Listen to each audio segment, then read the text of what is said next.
In today's video we are going to discuss about green function. और इस topic पे मैं पहले भी एक वीडियो अपलोड कर चुकी हूँ और वो टॉपिक बट फुली कवर नहीं हो पाया था। तो आगे हम प्रोसीड करेंगे इस वीडियो में एंड कुछ प्रॉपर्टीज़ देखेंगे जो ग्रीन फंक्शन सेटिस्फाई करता है एंड देन इससे रिलेटेड कुछ एग्जांपल्स देखेंगे। तो स्टार्ट करते हैं। ग्रीन फंक्शन में अगर हम बात करें फर्स्ट ऑर्डर के डिफरेंशियल इक्वेशन की, फर्स्ट ऑर्डर डिफरेंशियल इक्वेशन, तो आपको कुछ इस टाइप से मिलेगी L y, this is y dash, क्योंकि फर्स्ट ऑर्डर की है तो y dash plus p x Y and this is equals to F x. और जो इसकी इनिशियल कंडीशन हमें गिवन होगी, होमोजीनियस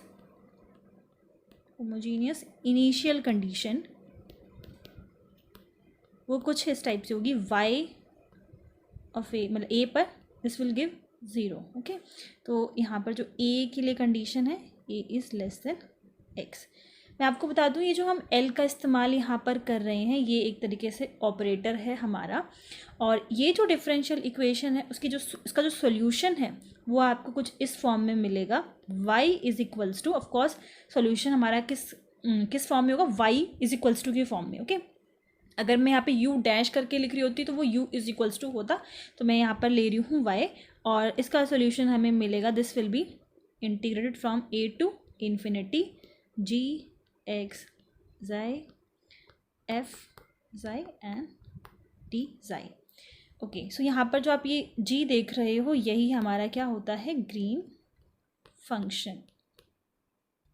अगर जैसे कि हमने फर्स्ट ऑर्डर के लिए बात किया, उसी सेम तरीके से अगर मैं बात करूं, मैं अभी इसको एक्सप्लेन करती हूँ। अगर हम बात करें सेकेंड ऑर्डर के डिफरेंशियल इक्वेशन की, तो वो आपको कुछ इस तरीके से मिलेगी, this operator L double differentiate होगा, P X single time differentiate, Q X Y and this is equals to F x.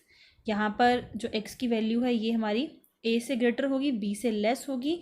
और अब हम बात करें अब इसकी बाउंड्री कंडीशन की, होमोजीनियस बाउंड्री कंडीशन, तो ये होगा b1 y is equals to b2 y is equals to 0।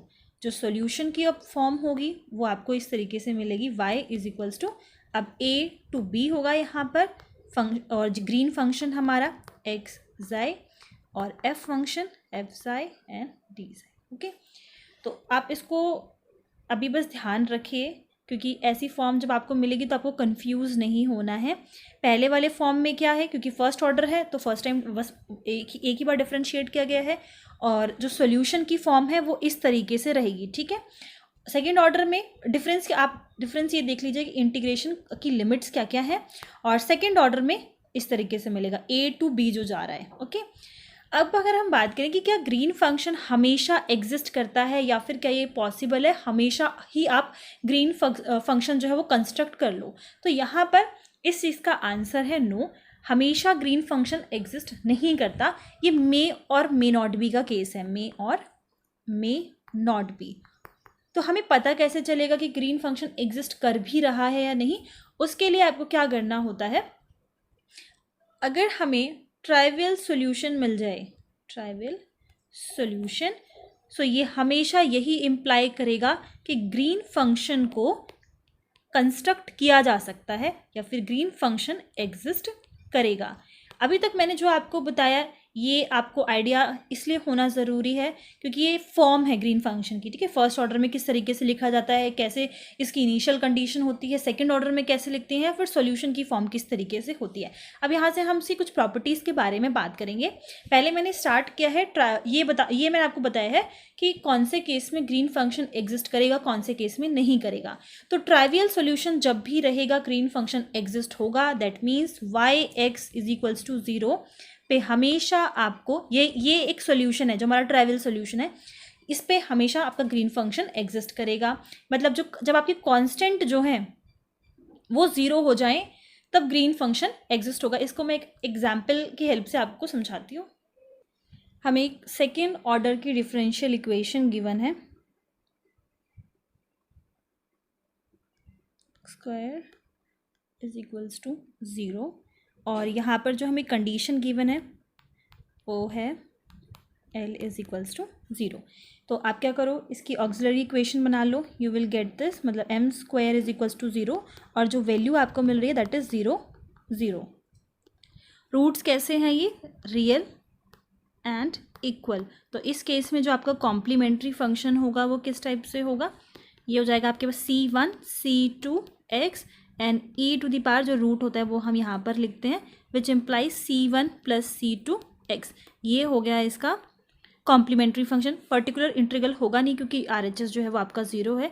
अब अब हम यहाँ पे क्या करेंगे, जो कंडीशंस हमें गिवन है उसका यूज़ करेंगे।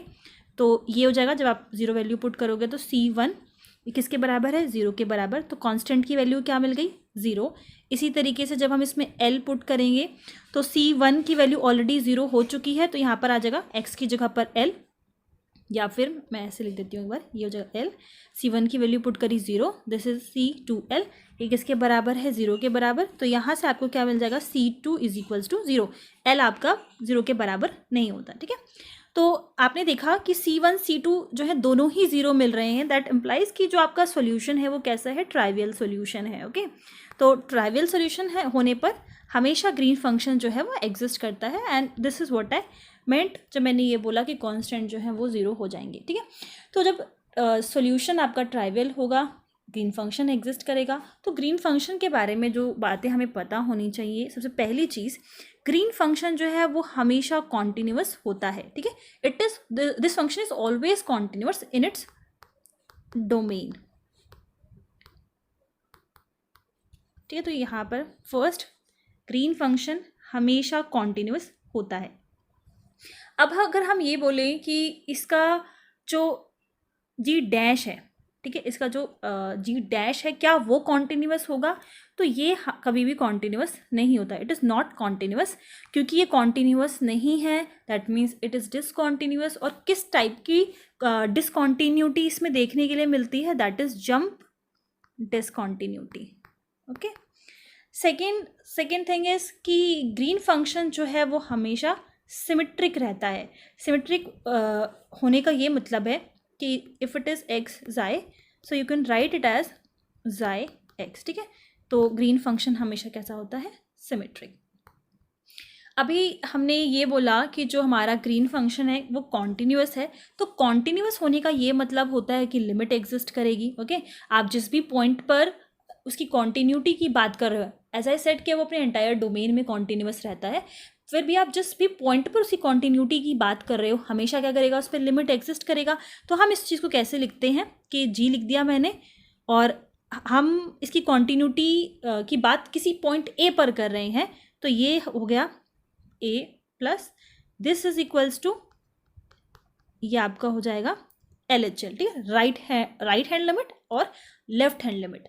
ये अप्रोच कर रहा है राइट हैंड साइड से, ये अप्रोच कर रहा है लेफ्ट हैंड साइड से, ये दोनों बराबर होंगे क्योंकि कॉन्टिन्यूअस है तो लिमिट एग्जिस्ट करेगी। तो इस तरीके से हम इसको लिख सकते हैं। और कैसे लिख सकते हो, जब आप इसको इस साइड शिफ्ट करोगे तो ये हो जाएगा x is equals to a positive minus g, x is equals to LHL, this is equals to 0। तो इसको इस तरीके से भी लिखा जाता है। तो ये आप लोगों को याद रखना, ये हमने रिजल्ट निकाला है क्योंकि वो कॉन्टिन्यूअस है। और अभी हमने एक और बात ये बोली कि जो जी डैश होता है वो कॉन्टिन्यूअस नहीं होता और उसमें जंप डिसकॉन्टिन्यूटी होती है। कॉन्टिन्यूअस ये चीज़ तो ओके है कि ठीक है कॉन्टिन्यूअस नहीं होता, बट इसकी लिमिट भी जो है लिमिट ही एग्जिस्ट नहीं करती। अब जैसे कि अगर मैं सिर्फ इसी पॉइंट पर ही बात करूँ तो मैं कुछ इस तरीके से इसको लिखूँगी, G dash X is equals to A, ये हो गया हमारा RHL, this is not equals to X is equals to this, ठीक है। अब क्योंकि ये दोनों आपस में बराबर नहीं होते तो जब आप इसको इस साइड शिफ्ट करोगे तो आप क्या बोलोगे, this is not equals to 0। Not equals to 0 तो ठीक है, बट ये वैल्यू बराबर किसके होती है, तो वो चीज़ आपको याद रखनी है। जी दिस जी डैश, ये हो जाएगा आपका RHL, ठीक है, माइनस जब आप उसको उधर शिफ्ट करोगे तो ये आ जाएगा इधर से LHL, and this is equals to -1 by P naught. यहाँ पर मैं डैश लगा देती हूँ क्योंकि हम फर्स्ट डेरिवेटिव के लिए बात कर रहे हैं, या फिर इसको इस तरीके से भी लिखा जाता है curly g by curly x and rest everything is same, मतलब जी डैश की जगह पर हम जिसके रिस्पेक्ट में उसको डिफ्रेंशिएट कर रहे हैं वो मेंशन कर देते हैं x is equals to a minus and this is equals to 1 minus 1 p naught. और यहाँ पर ये जो पी नॉट होता है वो ज़ीरो के बराबर नहीं होता, मतलब डिफरेंशियल इक्वेशन इफ़ कुछ इस टाइप की है, P nought Y double dash plus P one Y dash मतलब Y prime plus P two Y is equals to R X. हम ऐसा क्यों कह रहे हैं कि जो ये पी नॉट है वो ज़ीरो के बराबर नहीं होता, क्योंकि ये मैं कह रही हूँ कि सेकंड ऑर्डर की डिफरेंशियल इक्वेशन है, तो जो उसका लीडिंग ऑर्डर है उसका कोएफिशिएंट ज़ीरो नहीं हो सकता। तो ये आपको क्या करना पड़ेगा, जो डिफरेंशियल इक्वेशन आपको गिवन है वहाँ से आप कंपेयर करके पी नॉट की वैल्यू निकाल सकते हो और यहाँ पर पुट करोगे तो ये आपको वैल्यू मिल जाएगी। तो ये आपका हो गया नेक्स्ट रिजल्ट। उसके बाद है this one is also important कि जो ग्रीन फंक्शन है, ग्रीन फंक्शन always satisfy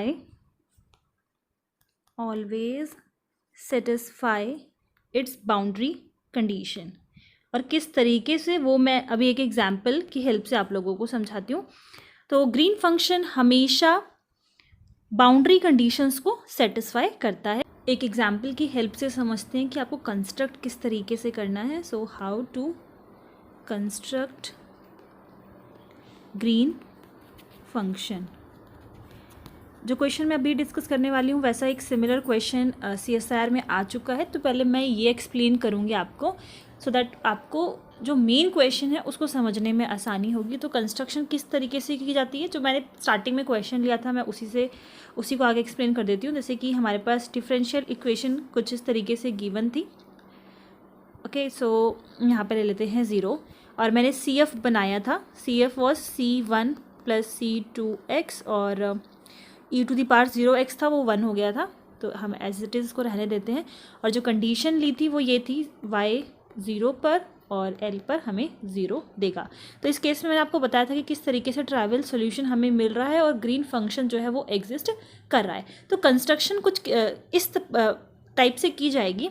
मैंने मान लिया कि g जो है यहाँ पर वो हमारा ग्रीन फंक्शन है एंड इसको हमने मान लिया कि जो सॉल्यूशन है 0 से लेकर ज़ाय तक और ज़ाय से लेकर एल तक हमें इस केस में फंक्शन मिलता है कुछ a plus b x type का और इस केस में मिलता है c plus d x type का। हम ऐसा सॉल्यूशन इसलिए ले रहे हैं क्योंकि यहाँ पर c1 प्लस c2x टाइप का सॉल्यूशन मिल रहा है, तो उसी तरीके से हमने सिमिलर सॉल्यूशन यहाँ पर लिया है। आप अगर इस तरीके से नहीं लेना चाहते तो आप ऐसे भी ले सकते हो a1 प्लस a2x और यहाँ पर लेट कर लो d1 प्लस d2x, मतलब सिमिलर तरीके से मैंने सॉल्यूशन यहाँ पर लेट किया है। आप कुछ भी अगर लेट करते हो तो सेम तरीके से ही काम करना है। यहाँ पर हमें a b c d इनकी वैल्यूज़ निकालना है और इसी तरीके से हमारा जो ग्रीन फंक्शन है वो कंस्ट्रक्ट हो जाएगा। तो जैसा कि मैंने आप लोगों को बताया कि जो ग्रीन फंक्शन है वो कॉन्टिन्यूअस होता है, तो हम क्या बोल सकते हैं कि ये जो दोनों वैल्यूज़ हैं हमारे a प्लस बी एक्स वाली और c प्लस डी एक्स वाली ये बराबर होंगी, इक्वल होंगी। ओके, बट क्योंकि यहाँ पर ब्रेक हमने ज़ाय पर कर रखा है तो हम ये बोल रहे हैं कि इस पॉइंट पर भी जो हमारा फंक्शन है वो कॉन्टिन्यूअस होगा। तो x की जगह पर यहाँ पर हम ज़ाय पुट कर देते हैं और डी ज़ाय इसको इधर शिफ्ट करोगे so this will be a minus b. मतलब बेसिकली इस स्टेप पर हम कॉन्टीन्यूटी की बात कर रहे हैं ज़ाय वाले पॉइंट पर, ठीक है। तो ये हो जाएगा a माइनस सी प्लस में b xi minus D xi is equals to 0। यहाँ से ज़ाय को कॉमन ले लेंगे तो ये आपको मिल जाएगा a minus C plus b minus D xi is equals to 0। इसको हम इक्वेशन नंबर 1 मान लेते हैं क्योंकि इन्हीं सारी इक्वेशंस का इस्तेमाल कर कर हम a b c d की वैल्यूज़ को कैलकुलेट करेंगे। ओके, तो ये तो पहला हो गया कॉन्टिन्यूटी की डेफिनेशन से। दूसरा हमें ये पता है कि जो curly g by curly x this मतलब ये हमारा हो गया RHL minus LHL x is equals to a minus this is equals to -1 by p naught. P naught की वैल्यू यहाँ पर 1 है, डिफरेंशियल इक्वेशन से आप कंपेयर करके निकाल सकते हो तो -1 ही रहेगा। ये ना हमारे ये रहा, और इसका जो कोएफिशिएंट है वो पी नॉट होता है, तो पी नॉट यहाँ पर 1 के बराबर है। अब यहाँ से हम कैलकुलेट कर सकते हैं वैल्यू, मतलब एक और इक्वेशन यहाँ से हमें मिल जाएगी। तो यहाँ से देखो, इसको आपको क्या करना है, डिफ्रेंशिएट करना है एक्स के रिस्पेक्ट में। बट ये जो दो वैल्यूज़ मैंने लिखी हैं, ग्रीन फंक्शन जो हमने कंस्ट्रक्ट किया है, यहाँ पर हम एक्स पॉइंट को अप्रोच कर रहे हैं राइट हैंड साइड से, मतलब ये आपका हो गया आर एच, मतलब आर एच एल यहाँ से आपको मिलेगा। और इस वाले में ये जो है हम पॉइंट ए पॉइंट को, यहाँ पर ए पॉइंट नहीं, यहाँ पे हम जाई कर लेते हैं, जाई प्लस, और ये हो जाएगा हमारा जाई माइनस, ठीक है, क्योंकि ये हमारा एल एच एल है, ठीक है। और एल एच एल के लिए हम ये वाला इस्तेमाल करेंगे, बिकॉज हम इस पॉइंट को लेफ़्ट साइड से अप्रोच कर रहे हैं। तो क्या करना है, इस जी फंक्शन को डिफरेंशिएट करना है एक्स के रिस्पेक्ट में। जब आप इसको एक्स के रिस्पेक्ट में डिफरेंशिएट करोगे यू विल गेट डी, जब आप इसको डिफरेंशिएट करोगे आपको मिल जाएगा बी। तो ये हो जाएगा, क्योंकि माइनस है तो d minus b is equals to minus का 1। और आप इसको किस तरीके से लिख सकते हो, और b minus d is equals to positive का 1। यहाँ से आपको मिल गई दूसरी इक्वेशन, ठीक है, दो इक्वेशन मिल चुकी है।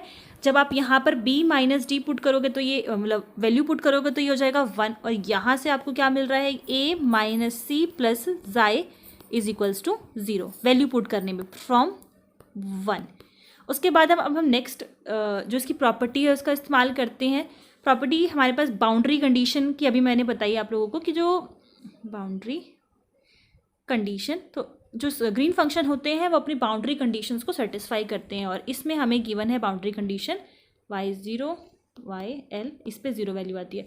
ये वही एग्जांपल लिया है मैंने जो मैंने स्टार्टिंग में ट्राइवियल सोल्यूशन दिखाने के लिए बताया था, तो ये हमारी बाउंड्री कंडीशन थी। तो इसमें x की वैल्यू क्या है, 0, मतलब जो हमारा ग्रीन फंक्शन है x की जहाँ पर 0, फॉर्म कैसी थी, x और जाई टाइप की थी, तो x की जहाँ पर क्या रखना है, 0, तो ये हो जाएगा जाई, ये हो जाएगा 0 जाई। और इसके लिए यहाँ पर x की जहाँ पे l रखना है, तो यहाँ पे l और जाई हो जाएगा, ठीक है, दिस इज इक्वल्स टू।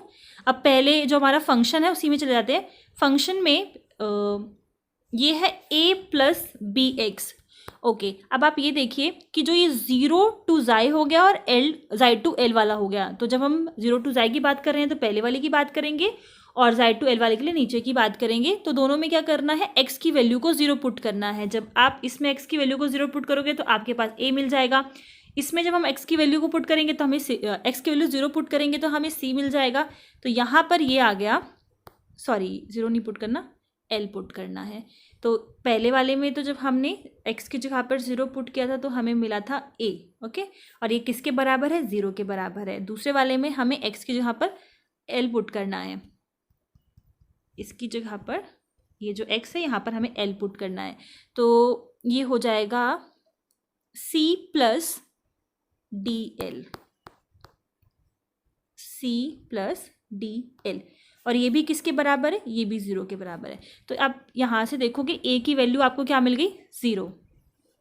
एक इक्वेशन आपकी ये हो जाएगी, इसको आप थर्ड मान लो, इसको आप फोर्थ मान लो।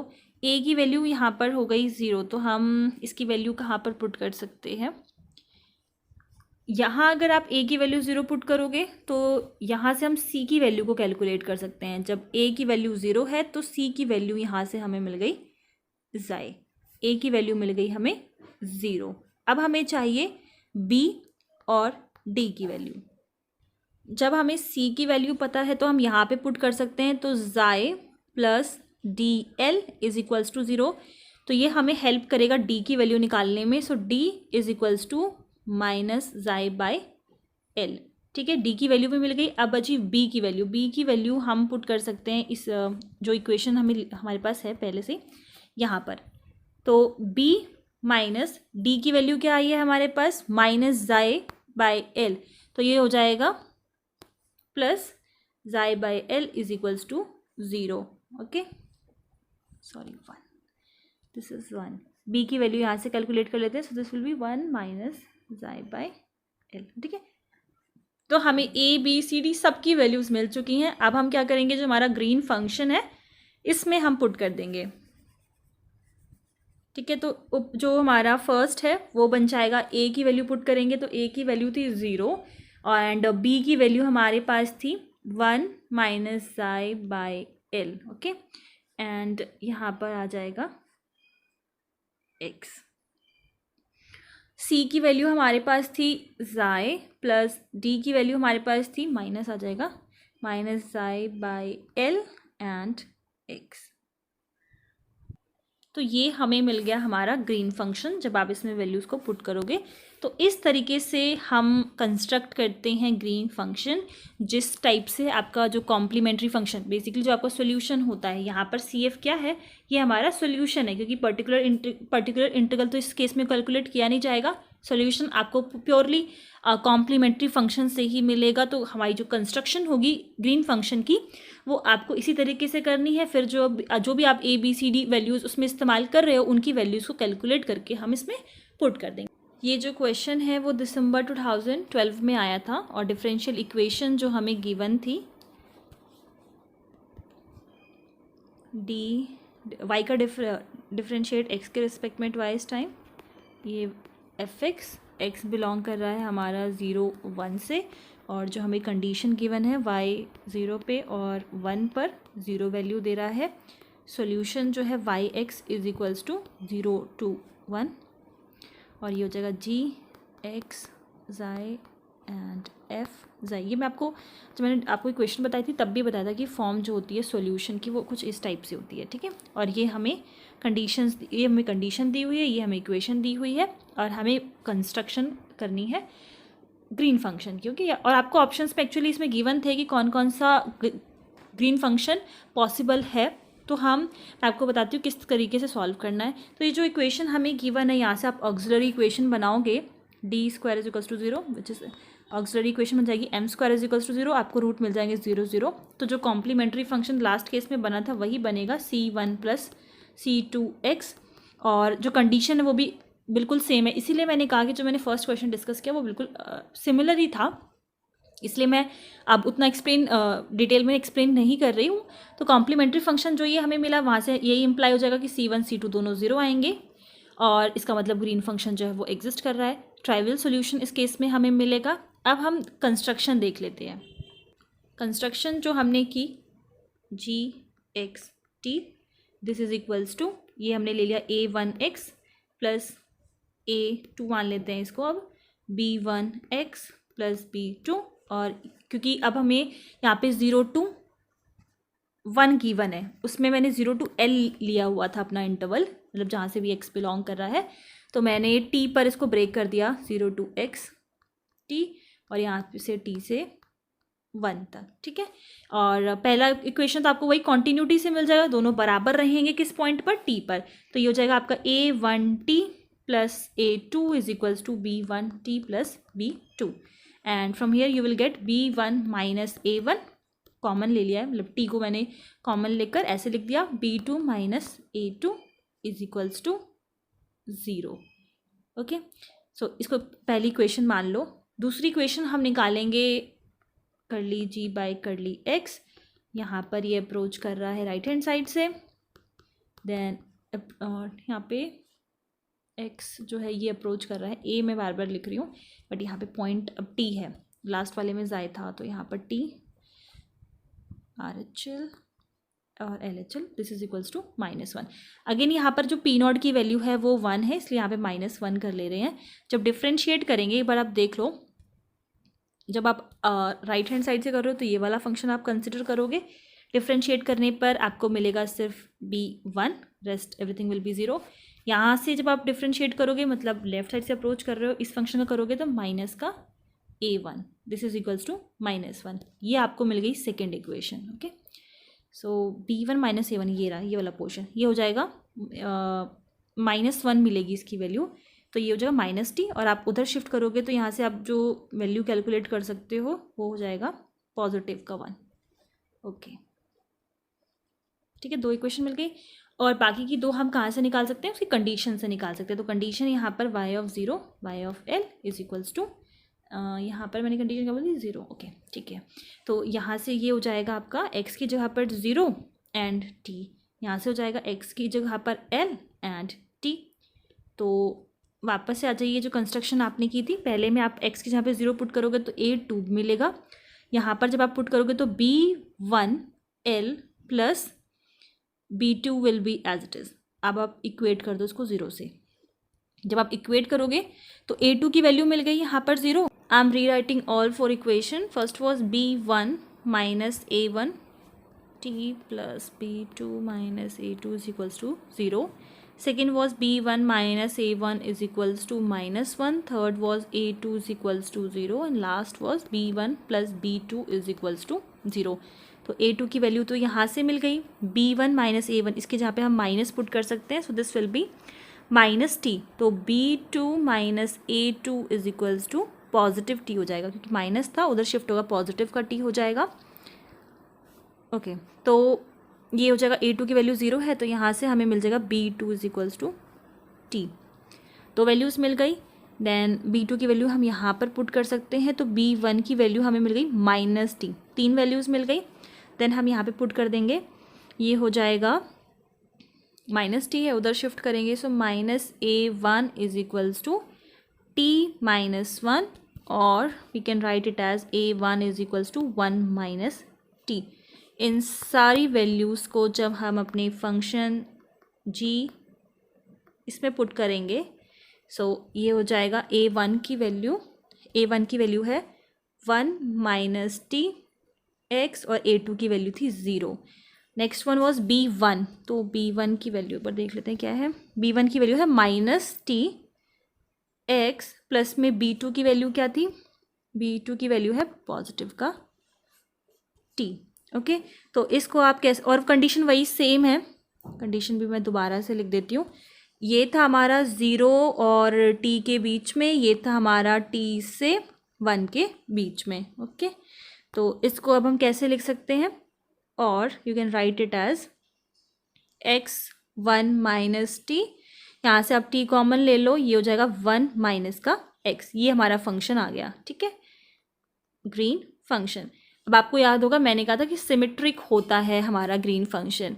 जैसे ही आप यहाँ पर x is equals to t रखोगे, तभी भी बिल्कुल ग्रीन फंक्शन जो है आपको एग्जैक्ट रहेगा, सेटिस्फाई करेगा। आप यहाँ पर x की जहाँ पे t रखिए तो ये हो जाएगा, और t की जहाँ पे x रखिए ये वाली कंडीशन बन जाएगी, और यहाँ पे जो हमारी ये कंडीशन है यहाँ से चेंज हो जाएगी, तो एग्जैक्टली फिर से हमारा वही ग्रीन फंक्शन आ जाएगा। तो ये कैसा होता है, सिमेट्रिक होता है। अभी जो हमने इससे पहले क्वेश्चन डिस्कस किया था वो एग्जैक्टली सेम था, कोई डिफरेंस नहीं था दोनों क्वेश्चन में। जो एक डिफरेंस देखने को मिलेगा वो ये था कि वहाँ पर मैंने 0 to L की बात की थी और यहाँ पर मैंने 0 to 1 की बात की थी। तो आप उसी वाले सोल्यूशन में जब आप L की जगह पे 1 रखोगे ना, तो आपको यही सोल्यूशन दोबारा से मिल जाएगा। आई होप आप लोगों को ग्रीन फंक्शन समझ में आ गया होगा। कुछ और क्वेश्चंस अभी रहते हैं जो मुझे इस टॉपिक से रिलेटेड डिस्कस करने हैं, तो वो मैं आपको थर्ड वीडियो जो इस टॉपिक पे होगी उसमें बताऊंगी। एंड यहाँ तक कोई दिक्कत है तो कमेंट सेक्शन में आप मुझे बता सकते हो। एंड फर्स्ट वीडियो का जो लिंक है वो डिस्क्रिप्शन में आप लोगों को मिल जाएगा। And thank you.